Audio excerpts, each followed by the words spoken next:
Hi there. So what have we got to taste today? We have Boekenhoutskloof Cabernet Sauvignon from the Franschoek region of South Africa.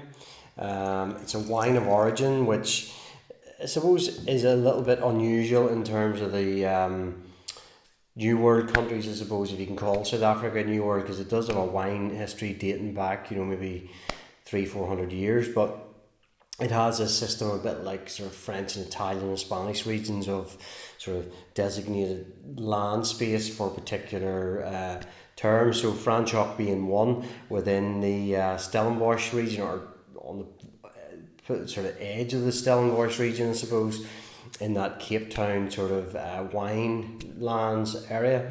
So Franschhoek is seen as like a premium growing region, I suppose, a little bit further inland, maybe a little bit higher altitude as well. So this here, Boekenhoutskloof, has been around since about the mid-1990s under the leadership of a guy called Mark Kent, who is a bit of a sort of high-flying winemaker in South African terms. They've built a real cult reputation for themselves, not least on the back of the chocolate block wine which they produce, and it get great cult following to begin with. It still has a very strong following, of course, nowadays, but they just make more and more of it, so it's a little bit more available than what it used to be.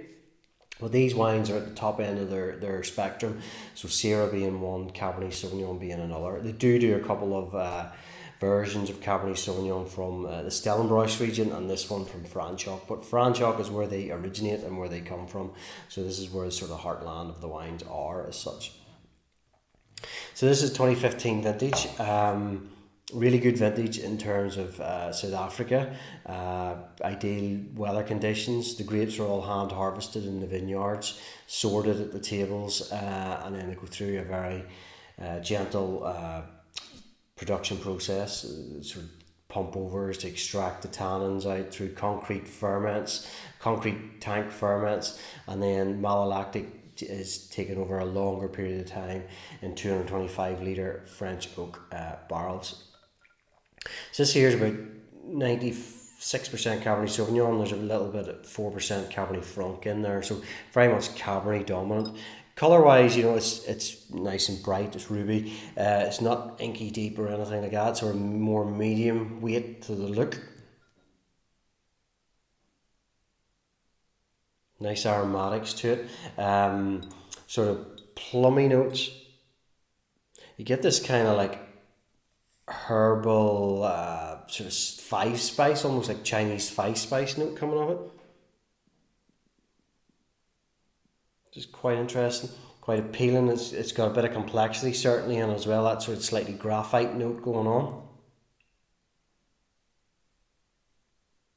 So Cabernet Sauvignon being the Bordeaux grape variety, I guess they're trying to take some sort of elements, I suppose, from Bordeaux winemaking. These wines are actually grown on granite soils as well, which is similar to Bordeaux, those gravelly sort of soils.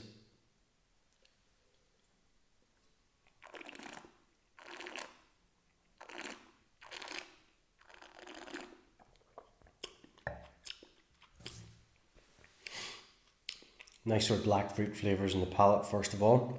Gives really fine tannin coming through. Those sort of oaky, woody tones on the finish of it as well. Natural, fresh acidity to it. It cleans it all out quite nicely. There's a nice lingering finish, just a hint of sort of smoky, peppery sort of element to it, I suppose, as well. Really elegant wines from South Africa. Cult wines from South Africa. So if you like your Cabernet Sauvignons and are familiar with Bordeaux, maybe tried Napa or wherever, Coonawarra in Australia, I've never thought of South Africa, have a look at Boekenhoutskloof. They're certainly a premium producer, and with a nice cut of red meat or venison or something, they'll go an absolute treat. So there you go.